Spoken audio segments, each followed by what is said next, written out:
তাদেরকে মঞ্চে আসার জন্য অনুরোধ করা হচ্ছে। হোসেন তোমরা এবং রাকিবুল তোমাদের ছেলেগুলো সবই নিয়ে আসো। হ্যাঁ দুটো ভাই আসো।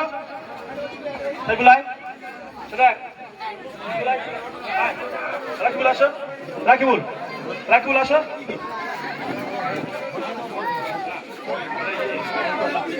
রাকিবুল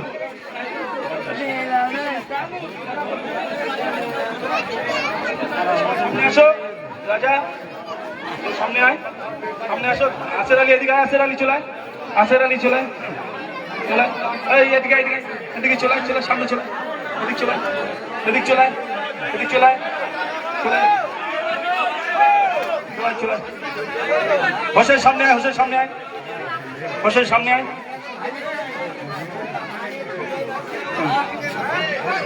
তৃণমূল কংগ্রেস চাপত, তৃণমূল কংগ্রেস চাপত, মমতা বন্দ্যোপাধ্যায় চাপত, অভিষেক বন্দ্যোপাধ্যায় চাপত, দেগঙ্গা ব্লক যুব তৃণমূল কংগ্রেস, দেগঙ্গা ব্লক কংগ্রেস তৃণমূল কংগ্রেস চাপত, বিদেশ বাবু চাপত, বিদেশ বাবু চাপত, তৃণমূল কংগ্রেস চাপত, মমতা বন্দ্যোপাধ্যায় চাপত, অভিষেক বন্দ্যোপাধ্যায় চাপত।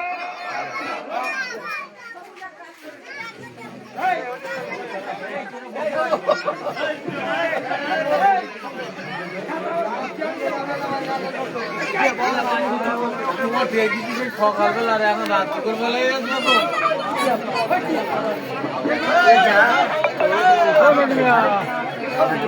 সবাইকে বলবো একটু সামনসারিটা সরিয়ে দিয়ে এবারে আমাদের সামনে বক্তব্য রাখবেন আমাদের সকলেরই প্রিয়, আজকে আমরা যারা এখানে উপস্থিত হয়েছি, আমরা এখানে পথসভা, এই পথসভায় যারা আমরা উপস্থিত হয়েছি তাদেরকে বলবো এই নির্বাচন হচ্ছে একটা গুরুত্বপূর্ণ নির্বাচন। এই নির্বাচনে কিন্তু ঠিক করবে পশ্চিমবাংলার বসলান্দে কে বসবে, মমতা বন্দ্যোপাধ্যায় সরকার হবে কি না হবে, চতুর্থবারের জন্য সরকার হবে কি হবে না, সেই নির্বাচন কিন্তু এই নির্বাচন প্রধান নির্বাচন করবার নির্বাচন নয়। এই নির্বাচন জেলা পরিষদের সদস্য নির্বাচন করবার নির্বাচন নয়। এই নির্বাচন পঞ্চায়েতের প্রধান নির্বাচন করবার নির্বাচন নয়। পঞ্চায়েত সমিতির সভাপতি নির্বাচন করবার নির্বাচন নয়। এই নির্বাচন একটা কঠিন নির্বাচন। এই নির্বাচন লক্ষ্মীর ভান্ডার আমরা পাবো কি পাবো না তার নির্বাচন। এই নির্বাচন এমন একটা নির্বাচন আমরা স্বাস্থ্যসাথী পাবো কি পাবো না তার নির্বাচন। এই নির্বাচন এমন একটা নির্বাচন, এই নির্বাচনে আমরা বিধবা ভাতা থেকে শুরু করে বার্ধক্য ভাতা থেকে শুরু করে প্রত্যেকটা প্রকল্প পাবো কি পাবো না তার নির্বাচন। আজকে মমতা বন্দ্যোপাধ্যায় যেভাবে বাংলাটাকে আগলে রেখে দিয়েছে, প্রত্যেকটা মানুষ যখন জন্মায় সেই জন্মাবার পর থেকে সেই মৃত্যু পর্যন্ত মমতা বন্দ্যোপাধ্যায় তাদের হাত তাদেরকে রেখে দিয়েছে মাথার উপরে। তাই আমরা বলবো এই নির্বাচন কঠিন নির্বাচন, এই নির্বাচনকে সামনে রেখে আমাদের দেগঙ্গা থেকে বিদেশ বাবুকে আমরা যাতে নবান্নে পাঠাতে পারি সেদিকে সকলেই লক্ষ্য রাখবো। এবার বক্তব্য রাখবেন আমাদের সকলেরই প্রিয় বিধায়ক হওয়ার যে লড়াই করছে আমাদের দেগঙ্গার নয়নের মণি, সকলের প্রিয় দাদা আনিসুর রহমান বিদেশ দা। এবারে বক্তব্য রাখবেন তার মূল্যবান বক্তব্য।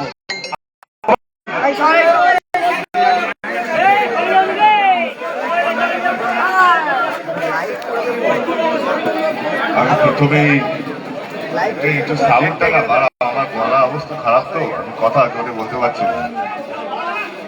আমি প্রথমেই আজকের এই নির্বাচনী সভার সঞ্চালক, আমার দীর্ঘদিনের পথ চলার সাথী আসিফকে আমি ধন্যবাদ জানাই। সিংহেরাটি গ্রামের সমস্ত ভাইয়েরা, বাবাজিরা, মা বোনেরা, তাদের সকলকে আমার অন্তর থেকে সালাম নিবেদন করছি, আসসালামু আলাইকুম। মঞ্চে গ্রাম পঞ্চায়েত প্রধান ভাই বাপ্পা, আমাদের টুন্টু ভাই এখানে আছে, আমার দীর্ঘদিনের পথ চলার সাথী। আমাদের সাইফুল ভাই আছে নিচে, মাওলানা সাহেব আছে, কালু ভাই আছে, আমাদের গোলাম ভাই, বাপি ভাই সহ রাকিবরা রয়েছে, রাকিবুলরা, পার্শ্ববর্তী বুথের মেম্বাররা সকলে আছে।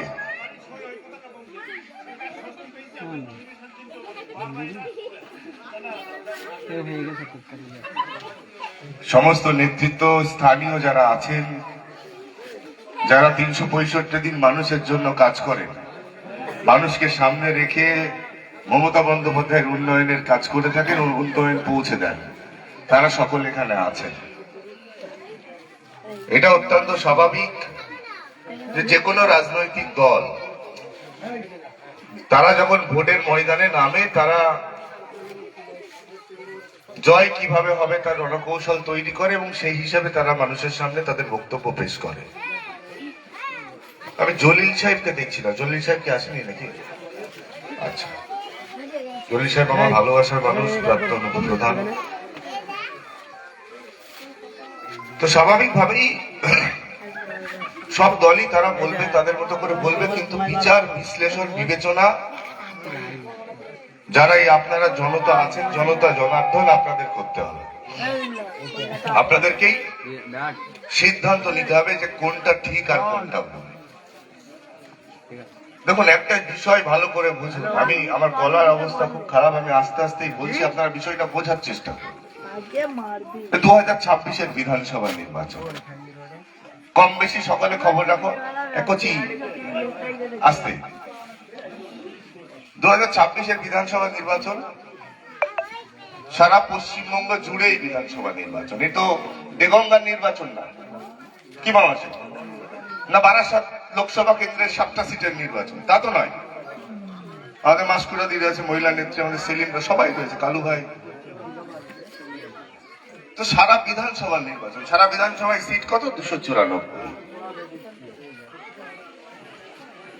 সকলে খবরের কাগজ দেখেন, টিভির পর্দায় দেখছেন, মোবাইলে দেখছেন, সারা ভারতবর্ষ জুড়ে সব খবর আপনারা মোবাইলেই পেয়ে যাচ্ছেন, বাংলা খবরও পাচ্ছেন। আজকে আমি গাড়িতে আসছিলাম তখন সিংহাটি, এবিপি আনন্দে একটা ওপিনিয়ন পোল, আপনার হয় না নির্বাচনের আগে, কে কটা সিট পেতে পারে তার ওপিনিয়ন পোল হচ্ছে। এরকম ওপিনিয়ন পোল প্রতিনিয়ত আপনাদের সামনে আসবে, আপনারা দেখবেন, ভালো করে বিশ্লেষণ করবেন, দেখবেন সারা পশ্চিমবঙ্গ জুড়ে দুটো রাজনৈতিক দলের মধ্যে লড়াই চলছে। একদিকে তৃণমূল কংগ্রেস আর একদিকে ভারতীয় জনতা পার্টি অর্থাৎ বিজেপি। এই দুটো রাজনৈতিক দলের মধ্যে যে কোনো একটা রাজনৈতিক দল 2026-এর বিধানসভা নির্বাচনে তারা মুখ্যমন্ত্রিত্ব পাবে, তারা প্রশাসন পাবে, মসনদ পাবে। আমি আমার ভোটের কথা আমি পরে বলছি, আমি ভোট চাইবো আপনাদের কাছে, দুহাত দিয়ে দুহাত জোর করে ক্ষমা চাইবো, ভোট চাইবো না, নিজেদেরকে বুঝতে হবে। সরাসরি লড়াই তৃণমূল বনাম বিজেপি, শুধু দেগঙ্গা নিয়ে বিধানসভা নয়, সারা পশ্চিমবঙ্গ নিয়ে বিধানসভা। হয় মমতা বন্দ্যোপাধ্যায় মুখ্যমন্ত্রী হবে, আর ওদের তরফ থেকে শুনছি নাকি শুভেন্দু অধিকারী। বিজেপির তরফ থেকে যেটা শুনছি, আমি জানি না, ওরা ভালো জানে, ওরা প্রস্তাব রেখেছে নাকি শুভেন্দু অধিকারী হবে। আপনাকে কাকে ভোট দিলে কোন ভোটটা কোথায় গিয়ে পৌঁছাবে, একবার নিজেরা চোখ বন্ধ করে ভেবে দেখুন। সব রাগ, ক্ষোভ, অনুতাপ যদি কোনো মেম্বার, বুথ সভাপতি, প্রাক্তন মেম্বার, তৃণমূল নেতার উপরে থাকে, সে রোগ, রাগ, ক্ষোভ, তাপকে সাইডে রেখে একবার চোখ বন্ধ করে ভেবে দেখুন আপনি বাংলাতে ভালো আছেন না ভালো নেই। আপনার বাংলাতে, বাংলা মানে পশ্চিম বাংলাতে আপনার খাদ্য স্বাধীনতা আছে? আছে। পশ্চিমবাংলাতে আপনার বাক স্বাধীনতা, কথা বলার স্বাধীনতা আছে? আছে। পশ্চিমবঙ্গতে মাওলানা সাহেবের মতো সুন্নতি হালাতে, সুন্নতি তরিকাতে জীবনযাপন করার স্বাধীনতা আছে? আছে। পশ্চিমবঙ্গতে মসজিদগুলোতে এখনো লাউড স্পিকার দিয়ে, আজান দিয়ে, জামাতে সব নামাজে যাচ্ছে মানুষ? যাচ্ছে। পশ্চিমবাংলার মানুষের খাদ্য স্বাধীনতা আছে? যা ইচ্ছা খাবো আছে।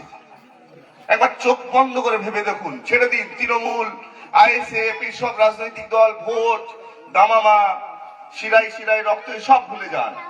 একবার ভালো করে ভেবে দেখুন, যদি কোনো কারণে খোদা না খাস্তা কালকে ভারতীয় জনতা পার্টি যদি বাংলার মসনদে বসে, তাহলে আমাদের পরিণতি কি আছে? আমি তৃণমূল, আমি মানুষ, তার সঙ্গে সঙ্গে আমি একটা কমের বিলং করি, আমি একটা কমের মানুষ। আমার কমের কি হাল হবে? আমার কমের কি হাল হবে একবার ভালো করে ভেবে দেখার জন্য চোখ বন্ধ করলে দেখবেন, স্পষ্ট দেখতে পাবেন। তাহলে দেগঙ্গায় এবার প্রশ্ন উঠছে, তাহলে দেগঙ্গার লড়াই কি আছে? দেগঙ্গার লড়াই তৃণমূল কংগ্রেসের সঙ্গে আইএসএফ দলের হবে। এখানে সবাই শুভবুদ্ধি সম্পন্ন মানুষ, আমার মায়েরা, বাবাজিরা আছে। যখন ওপিনিয়ন পোল থেকে শুরু করে সারা বাংলার মানুষ বলছে হয় তৃণমূল সরকার নাহলে বিজেপি সরকার, তাহলে আইএসএফ কোথায়? তর্কের খাতিরে আমি ধরলাম, তর্কের খাতিরে একটা, দুটো, তিনটে সিট আইএসএফ পেল, তর্কের খাতিরে ধরলাম। তর্কের খাতিরে একটা, দুটো, তিনটে সিট আইএসএফ সারা পশ্চিমবাংলায় পেল। তাতে কি মুখ্যমন্ত্রিত্ব পাবে? তাতে মন্ত্রিসভা পাবে? তাতে প্রশাসনিক ক্ষমতা পাবে? তাদের পুলিশ মন্ত্রী পাবে? স্বরাষ্ট্র দপ্তর থাকবে?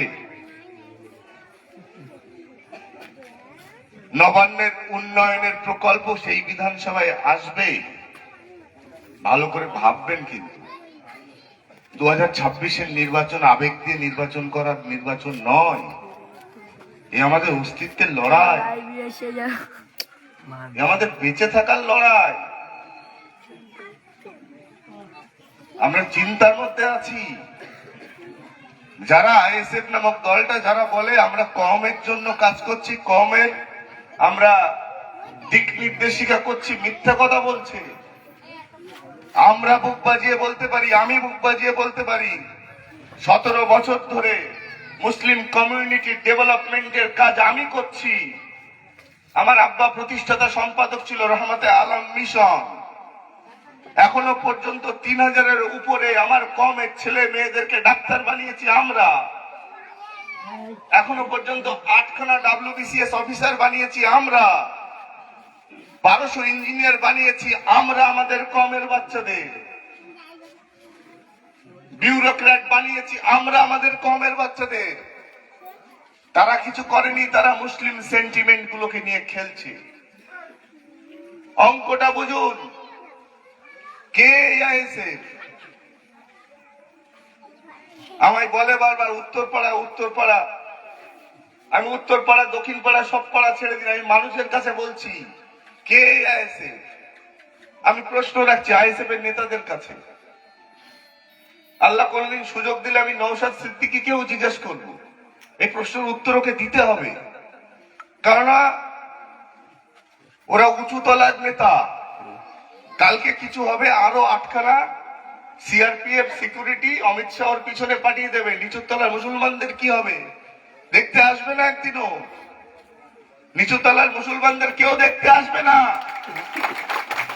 আরো 8খানা সিকিউরিটি দেবে নির্বাচনের পরে, মিলিয়ে নেবেন আমার কথা। কে আইছে? আমাদের ঘোষিত যদি কেউ শত্রু থাকে তার নাম কি? শুভেন্দু অধিকারী। কি ঠিক না? যে বলছে আমার মেরে ফেলবে, কেটে ফেলবে, উল্টো টাঙিয়ে দেবে, কবরে মাটিতে ঢুকিয়ে দেবে, রোহিঙ্গা মুসলমান বাংলাদেশে পাঠিয়ে দেবে, দেশ ছাড়া করে দেবে, সে নিশ্চয়ই আমার বন্ধু না। মুসলমানদেরকে যে প্রতিনিয়ত ঘৃণার চোখে দেখে তার নাম শুভেন্দু অধিকারী। এই শুভেন্দু অধিকারী কোথা থেকে প্রার্থী হয়েছে? বিজেপি নন্দীগ্রাম। জানার দরকার, এগুলো আবেগের বসে হবে না। বাবাজিরা ভাবুন, নন্দীগ্রাম থেকে প্রার্থী হয়েছে শুভেন্দু অধিকারী, যে আমাদের ঘোষিত ধরুন মুসলমানের শত্রু। এখন এই আইএসএফ দল আর সিপিএম সারা পশ্চিমবঙ্গে জোট, তাই তো সাইফুল ভাই? সিপিএম আর আইএসএফ এর সারা পশ্চিমবঙ্গে জোট। দেগঙ্গাতে যেমন সিপিএম আইএসএফ এর জোটের প্রার্থী হচ্ছে আইএসএফ, তেমনি অনুরূপ ভাবে নন্দীগ্রামে সিপিএম এবং আইএসএফ এর জোটের প্রার্থী হচ্ছে সিপিএম। দেখে নেবেন এগুলো আপনারা, আমি যেটা বলছি এটা মোবাইলেও চেক করলে দেখতে পাবেন। তাহলে সিপিএম আর আইএসএফ এর যখন একটা প্রার্থী জোটের প্রার্থী এক জায়গায় আসবে, এখানে যেমন আইএসএফ দিয়েছে সিপিএম দেয়নি, নন্দীগ্রামে সিপিএম দিয়েছে, কিন্তু আমরা কি দেখলাম আইএসএফ ওখানে আবার প্রার্থী দিয়ে দিল সিপিএম থাকা সত্ত্বেও। একটু ভাবুন তো, আমাদের সবার তো বিবেক বুদ্ধি সব আছে, কোন বুদ্ধিতে, কোন অঙ্কে, কোন গণিতে কার পথ পরিষ্কার করতে সিপিএম এর প্রার্থী থাকা সত্ত্বেও আবার আইএসএফ এর প্রার্থী ওই নন্দীগ্রামের সিটে দিল? অঙ্কটা কি, গণিত কি? সঠিক একেবারে সোজা হিসেব। 5%, 10% মুসলমান ভোট যদি কেটে নেওয়া যায়, পথটা কার পরিষ্কার হবে? শুভেন্দু অধিকারী পরিষ্কার হবে। কার পথ পরিষ্কার করছে নওশাদ ভাই? কাকে বিপদে ফেলছে? তুমি তো আরো 8খানা সিআরপিএফ পেয়ে যাবে, সঙ্গে ব্রিফকেস আলাদা করে পাবে, সুটকেস আলাদা, ব্যাগ আলাদা পাবে। তুমি নিচতলার মুসলমানদেরকে নিয়ে কেন ছিনিমিনি খেলছো? নিচুতলার তোমার কমের ভাইদেরকে নিয়ে কেন ছিনিমিনি খেলছো? আর একজন রয়েছে হুমায়ুন, আম জনতা উন্নয়ন পার্টি। আজকে মোবাইলে, আপনাদের মোবাইলে সব পৌঁছে গেছে, ওর সাক্ষাৎকার লিক হয়ে গেছে, দেখবেন এগুলো। এরা মুসলিমদের লিডার সেজে মুসলমানদের কিভাবে বিপদগামী করছে এটা উপলব্ধি করুন। হতে পারে আপনি বামপন্থী মানুষ, হতে পারে ডানপন্থীদের পছন্দ করেন না, ডানপন্থীটাকে পছন্দ করেন না, কিন্তু এবারের নির্বাচন কোন পন্থীর নয়, এবারের নির্বাচন তো বেঁচে থাকার। একবার ভেবেছেন যদি বাংলায় কোনো কারণে ভারতীয় জনতা পার্টি ক্ষমতায় আসে, এই যে এসআইআর, আমাদের দেগঙ্গা থেকে প্রায় 8,000 সহনাগরিক, তার মধ্যে 7,500 আমার মুসলমান ভাই বোনের নাম বাতিল হয়েছে, ডিলিট হয়েছে। 7,500 মুসলিম মানুষের নাম ডিলিট হয়েছে। কোন কারণে বিজেপি যদি ক্ষমতায় আসে, এদের ঠিকানা কোথায়? এদের পরিণতি কি?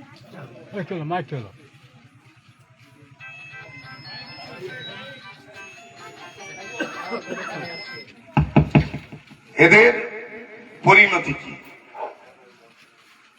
এই 8,000 আমার দেগঙ্গা সহ নাগরিক, সিঙ্গারাটির কতজন আছে লিস্ট বেরিয়েছে? আমার এই সিঙ্গারাটি দুটো বুথ মিলিয়ে 22 জনের নাম রয়েছে। এই 22 জন তো আমার সহনাগরিক, এরা আমার জাত ভাই। কোন দল করে ছেড়ে দিন, আমার দেখার দরকার নেই। কোন মতাদর্শ ছেড়ে দিন, আমার দেখার দরকার নেই। এরা তো আমার এলাকা, বিজেপি ক্ষমতায় আসলে আমরা আশ্বস্ত করে বলতে পারি তাই।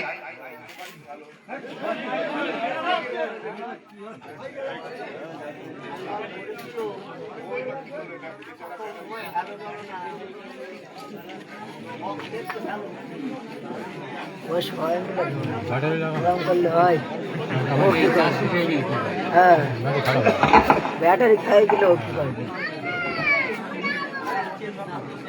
ছেলেটা মা মুখ কালো হয়ে যায়। আসলে ভালো কাজে বাধা আসবে, ভালো কাজ করতে গিয়ে বাধা হবে না এটা তো হতে পারে না। যখনই আপনি ভালো কাজ করবেন বাধা তো আসবে, অনেক বাধা বিপত্তি অতিক্রান্ত করেই তো পথ চলতে হবে।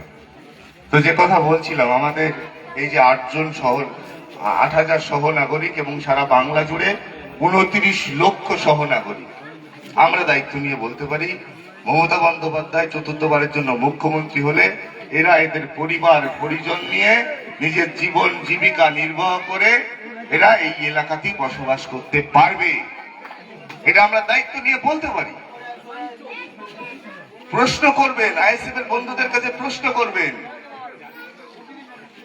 যাক না ছেড়ে দাও না ভাই, কেন তোরা মানুষকে কোনোদিন হ্যারাস করবি না?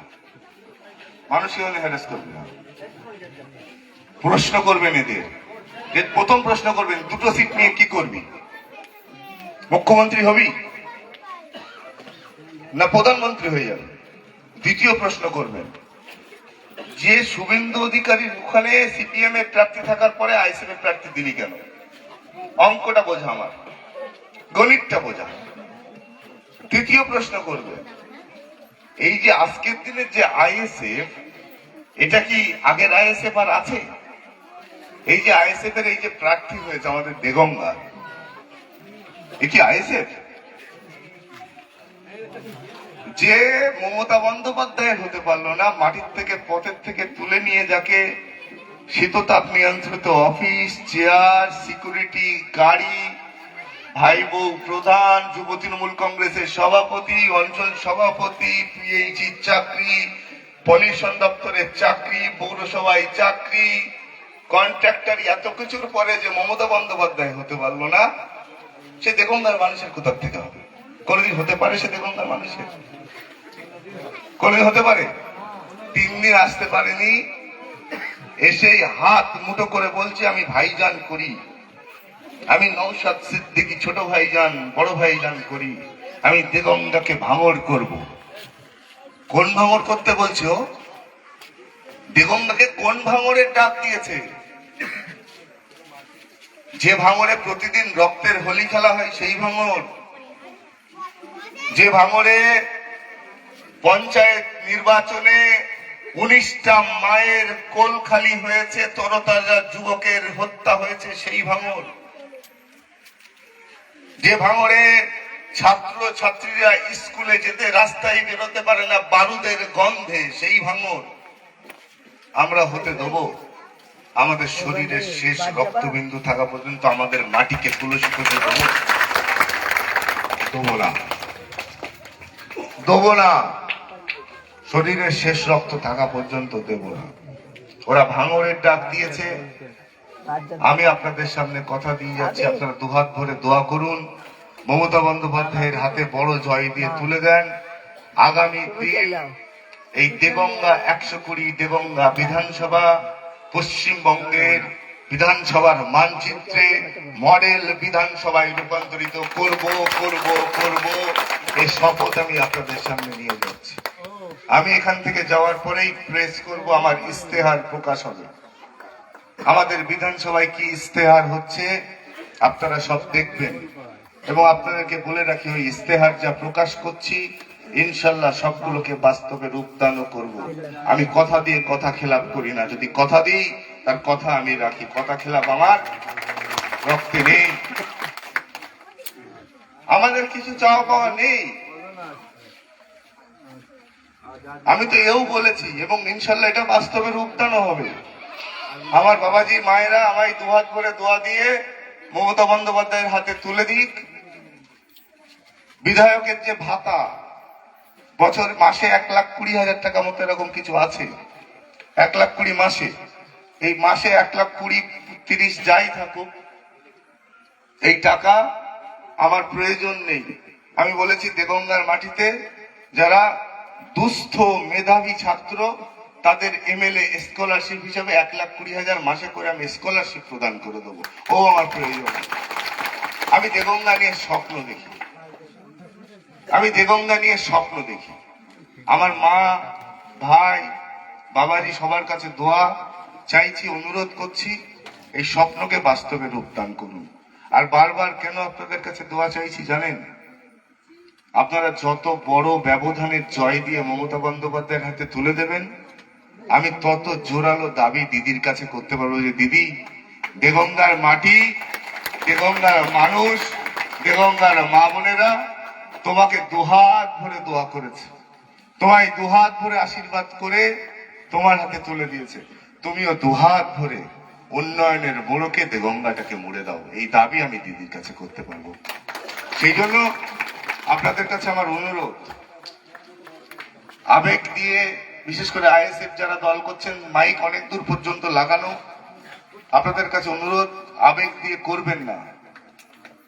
আপনার বিপদের সময় কেউ আপনার পাশে এসে দাঁড়াবে না। যদি কেউ পাশে এসে দাঁড়ায়, আপনি বিরোধী দল করার পরেও এই আনিসুর রহমান বিদেশি আপনার পাশে এসে দাঁড়াবে, অন্য কেউ এসে দাঁড়াবে না। আপনাদের যে কোনো পরিস্থিতিতে, প্রতিকূল পরিস্থিতিতে আমি কোনোদিন প্রশ্ন করব না যে আপনি কোন দল করেছেন, ভোট দিয়েছিলেন কেন দেননি। 1 দশক ধরে কাউকে কোনোদিন জিজ্ঞাসা করিনি, কেউ বলতে পারবে না। যতজন আমার কাছে গিয়ে উপস্থিত হয়েছে, একদিনও কাউকে জিজ্ঞেস করেছি ভাই তৃণমূল কংগ্রেস করিস কি করিস না, কোনোদিন জিজ্ঞেস করি না। আমি এটুকু বুঝি, আমার দেগঙ্গাবাসী, আমার সহনাগরিক, আমার গ্রামবাসী, আপনাদের কাছে অনুরোধ শূন্য করে দিন। বড় ব্যবধান দিয়ে আপনাদের সন্তানকে প্রথমবার স্বাধীনতার পরে এখনো শাসক দলের পক্ষে দেগঙ্গার মাটির কোনো ছেলে বিধায়ক হতে পারেনি, সব বহিরাগতরা হয়েছে।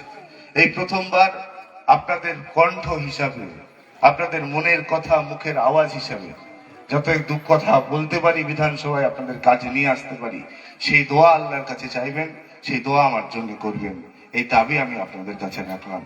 আমি আর বক্তব্য দীর্ঘায়িত করছি না। সকলের বিবেক বুদ্ধি চেতনা জাগ্রত, সেই বিবেক বুদ্ধি চেতনা দিয়েই হিসাব কিতাব করবেন। কোনো ব্যক্তিগত আক্রোশে দল থেকে দূরে সরে যাবেন না। আর এবারের কিন্তু লড়াই শুধু দল নয়। দেখুন, অস্বীকার করতে পারবেন মমতা বন্দ্যোপাধ্যায় আমার মায়েদেরকে যে সম্মান লক্ষ্মীর ভান্ডারে করেছে, দিদি সরে গেলে এই লক্ষ্মীর ভান্ডারে আমার মায়েরা পাবে, আমার কন্যাশ্রী পাবে, আমার রূপশ্রী, সবুজ সাথী, খাদ্য সাথী পাবে।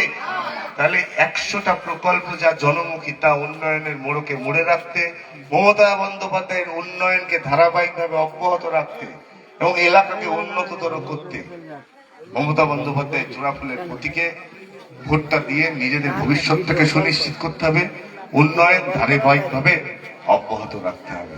এই দাবি আমি আপনাদের কাছে রাখলাম। সকলে ভালো থাকবেন, সুস্থ থাকবেন। 20 দিন আর সময় আছে। 20 দিন একটু সকলে মিলে, সকলকে বুঝিয়ে একেবারে, আজকে আমি সিংহেরাটির কাছে, আমার ইন্টার সিংহেরাটির নেতৃত্বের কাছে একটা দাবি রেখে যাচ্ছি, সিংহেরাটি বিরোধী শূন্য করে দিন। শূন্য করার দাবি রাখলাম আজকে, আমি শূন্য করার দাবি রেখে গেলাম আজকে আমার চাচাদের কাছে, শূন্য করে দেন। আমি আপনাদের কথা দিচ্ছি, পরে 60 মাস আপনাদের দেখার দায়, দায়িত্ব, দায়বদ্ধতা আমি আমার কাঁধে করে নিয়ে বাড়ি ফিরছি ইনশাআল্লাহ। সকলে ভালো থাকবেন। জয় হিন্দ, বন্দে মাতরম, জয় বাংলা।